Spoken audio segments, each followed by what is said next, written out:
Hello, everyone. Welcome to the Let's Get Loud podcast. This is a solo podcast episode with A. If you're watching on YouTube, I found something weird on my hair when I pressed go. Hi, everyone. Happy Friday. All right. I am coming to you with an episode that I actually had mentioned in a reel about binge eating. And I had someone reach out to me, and I thought, you know what? I don't know if I've really spoken a lot about my history with binging.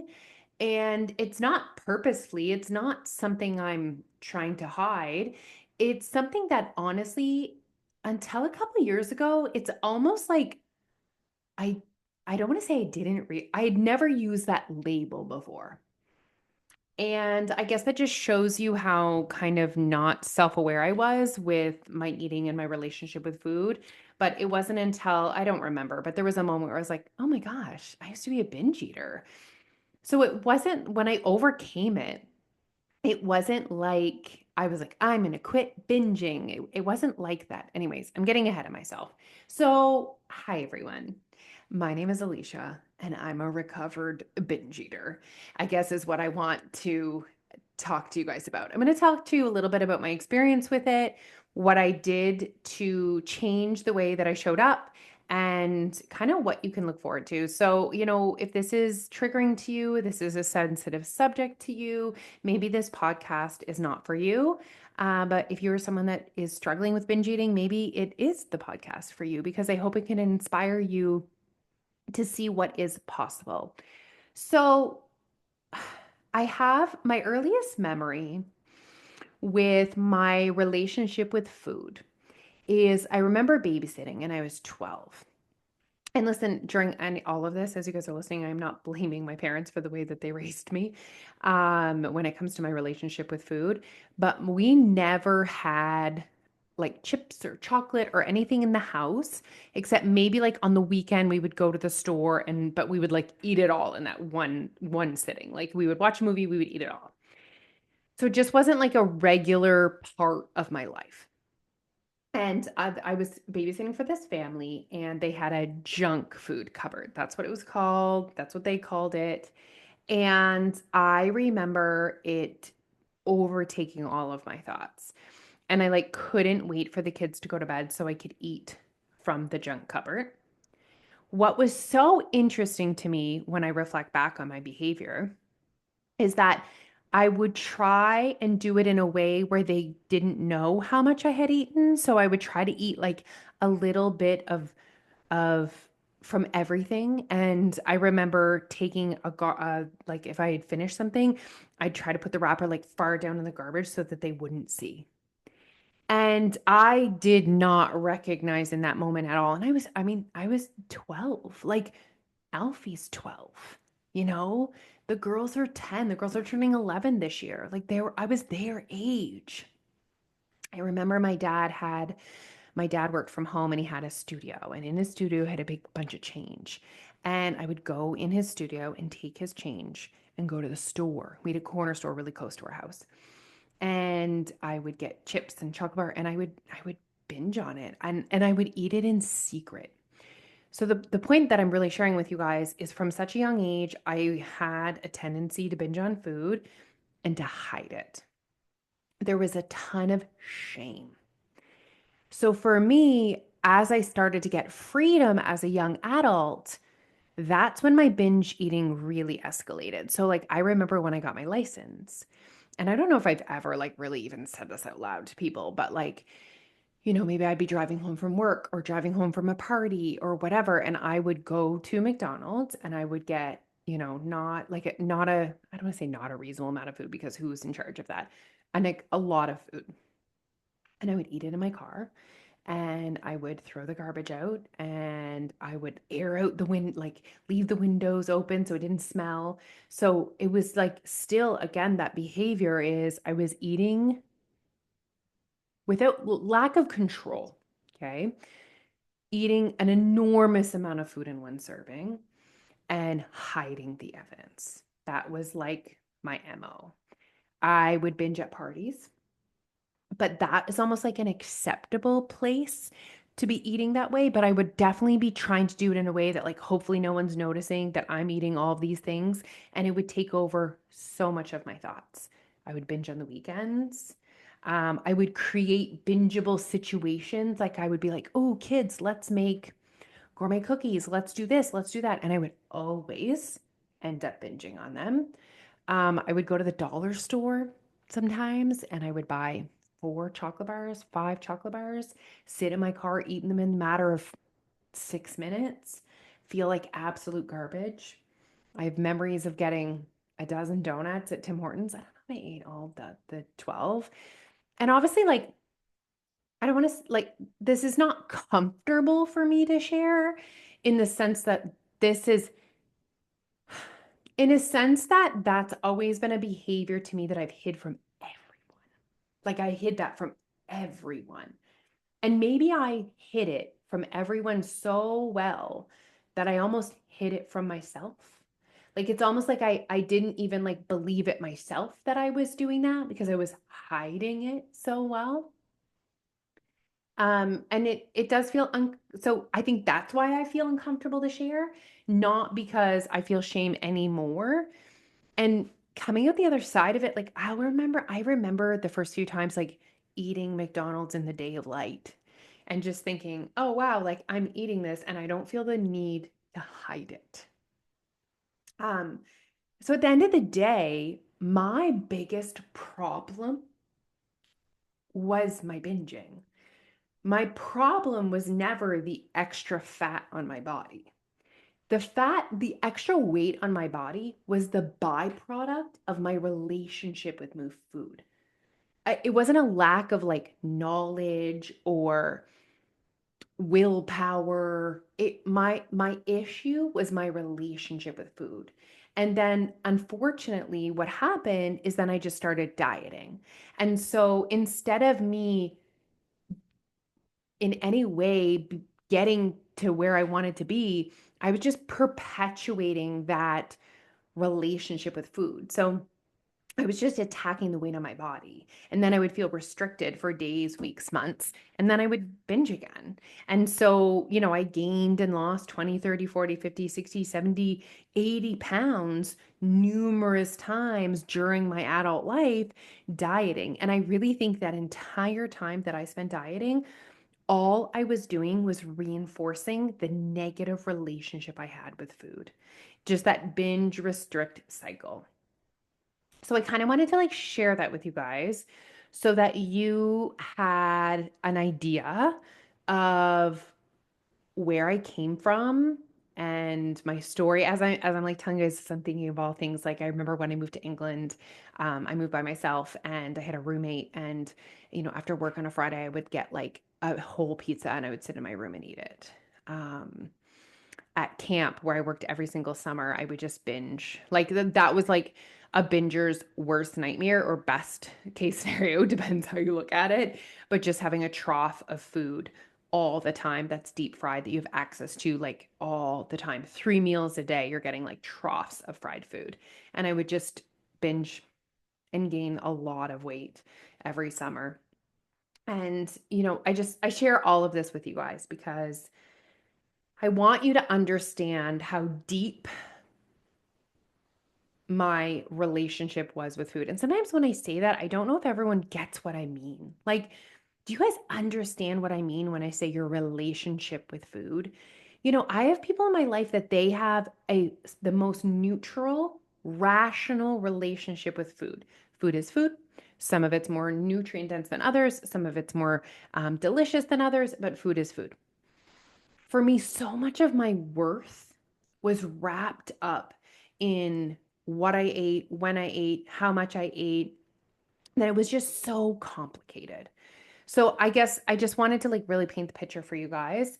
I don't know how much I weighed at my heaviest. My mom found a photo of me and I was like, "Ooh, I saw that photo." I'm like, that. My guess is 250 pounds I must have been close to 250 pounds during that photo. I'm 5'9" for reference. So I was carrying a lot of extra weight on my body. Um, and like I said, I had lost and gained it over and over and over. And I didn't know how to exist around food. So, enter your weight loss into my life, and I really knew it's like I had grown up a little bit, I had matured, and I really knew I had to do it different this time. Like, I knew that I wanted to decrease the size of my body because I was uncomfortable, because I did not have a lot of energy, and because I knew to my core that my physical size was holding me back from my full potential. I knew it. Took me a while to like let that thought in, but that thought was there, and it was like, are you really living your full potential right now? It was there. It was saying it to me. And so when I started the process and then when I started losing weight with Your Way Weight Loss, I was simultaneously, I really was working on it at the same time as creating a deficit. I was really working hard at my relationship with food. And I stopped eliminating certain foods. So that was one thing that I did for myself was I stopped saying I'm never going to eat chocolate again or I'm only going to eat chocolate on the weekend. I stopped making hard food rules. That was one thing. Okay. The other thing I did was changed the way that I spoke about food. And I think this has been the most impactful thing when it comes to me changing my relationship with food is I no longer said that's fattening, that's junk, I can't have that. I didn't speak that way about food. I started to just speak about food as food and it didn't come natural and I had to work really really hard about it with it. I got rid of the all or nothing. So that was very triggering to me. If I would eat one cookie, my brain would say, well, you might as well eat 10. And I worked really hard to reframe my thoughts and to challenge myself and to say, Alicia, you're trying to take extra fat off your body. Do you really think that eating 9 more cookies right now is going to get you closer to that goal? And the answer was always no. And so these were the small things that I started to do to form a healthier relationship with food. I stopped having cheat days and cheat weekends. So I started to introduce chocolate into my life every single day instead of just saving it and binging on the weekend. Um, and it really was trial and error. It really was trial and error. It really was rocky. Like it's not like I decided I am going to stop binge eating and then the next day it literally took me years. It's been 10 years now, almost 10 years since I started Your Weight Loss. The girls were 1. It was January. So it'll be next January. So it's been whatever, 9.5 years. Next January will be 10 years since I said to myself, we're going to do this and we're going to do this different. I remember working on weekends. So I remember that I would basically binge all weekend. And what I started to do is I worked backwards. So I started with Sundays and I started to change the way that I spoke about Sundays, thought about Sundays, and my habits around Sundays. And I slowly chipped away at it. I also remember that there was no, sometimes I think when people struggle with binge eating, I'm going to pause for a second here. I truly believe that binge eating is a spectrum. And I truly believe that many people struggle with binge eating. And some people, it's like here, and some people, it's here. And I almost relate it to your relationship with alcohol. You know, we have this like label for people who struggle with their relationship with alcohol. We call them alcoholics. I hate that. I hate a label. Okay. What does that even mean? What does that look like? Two people who have a who struggle with their relationship with alcohol don't show up the same around alcohol. One person can be drinking vodka at 9 a.m. Okay. And then the other person can go days, weeks without drinking, but when they do drink, they lose absolute control. And you would probably say that they both struggle with their relationship with alcohol. But would you label them both an alcoholic? Does that label fit, like that same label for those two people? So I hate labels. But why I'm sharing this example with you is it's important for you to recognize that it could look different to you than you expect. But at the end of the day, if you're having any of those tendencies, that the binging tendencies, don't label yourself a binge eater. I don't think that's going to help you. I think you need to say to yourself, wow, I'm really struggling with my relationship with food right now. I wonder if I can get to the root cause of this. So for me, the root cause of it was the guilt and the shame and the scarcity. That was the root cause of the way I was showing up around food. So the scarcity, it was like I just hadn't been exposed to it. And that's something that I work really hard with my kids. And I don't know if, listen, guys, I don't know if I'm doing this right. Um, you know, my goal over anything is that my kids have a healthy relationship with food, all food, and they don't look at, processed food as bad. They just know that that is nutrient deficient food, and that's all I want for them. And I think I'm leaning so hard into that because I feel like I didn't have that relationship with food from the beginning. So my kids have access to food like that every single day. We have like a little dessert every single day. Is that a good thing? Is that a bad thing? I don't know. But that's the way I've chosen to do it in our home because I want them to have the opportunity to experience having access to those foods and not binging on them. Like, I literally didn't have that experience. Like, maybe sometimes. And I remember looking at my friends in awe of them being able to consume foods like that without binging. So I want to give my kids the opportunity to experience eating foods like that without it being a binge. Um, Wait, I had another thought about experiencing relationship with food. Ooh, it was right there. Guys, hold on with me. Hold on with me. Oh, damn it. It's really gone. I should have recorded this podcast earlier. Things get a little fuzzy after 5 o'clock. Um, okay, so where was I? So we are talking about my binging, comparing it to, okay, if you were, but I guess what I want to say that don't label yourself a binge eater. Say, I struggle with my relationship with food. So I remember. So my relationship with food stems from the scarcity mindset. So not having access to it all the time, the worthiness piece. And I think that was just the era that I grew up in. Like, you were more worthy if you were thin and consuming fruits and vegetables. And just the shame of consuming foods like that. So I'm hoping to eliminate that from my children's lives. And I'm very careful how I speak about food. You know what? Today I took the kids to go get cookies. And Phoebe's like, Mom, why are you not having any cookies? And I said, do you know what? I'm not super hungry right now. And I'm actually really excited to go home and eat something with more nutrients in it. And I didn't say, I can't have that. That's bad for me. That has tons of calories in it. I'm on a diet. I'm trying to lose weight. I just told her the honest truth.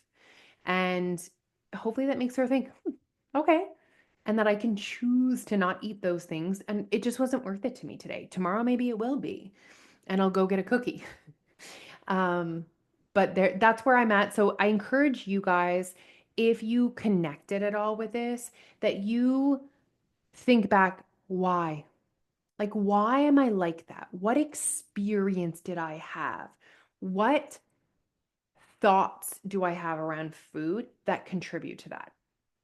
Okay, so going back to while I'm healing my relationship with food. So remember, I've stopped eliminating certain foods. I've stopped having hard rules. I really worked hard at the all or nothing. So when I did have a donut, it didn't turn into 10. And I use that by reframing my thoughts. Trial and error, trying different strategies. Okay. Some worked, some didn't, accepting that it wasn't perfect, like accepting that you crushed it. And I wasn't like 7 days binge free. It wasn't as structured as that. It was just, I knew I needed and wanted to change the way that I showed up around food.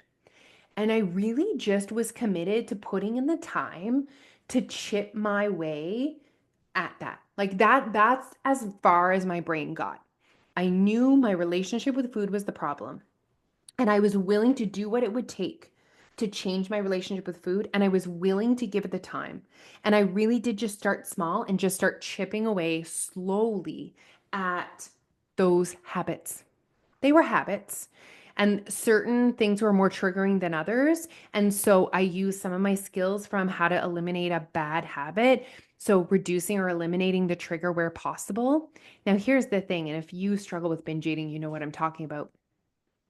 It didn't matter what was in my home. I could find something to binge on. And sometimes I think that we think if we just take everything out of our house, we won't binge. You'll find something.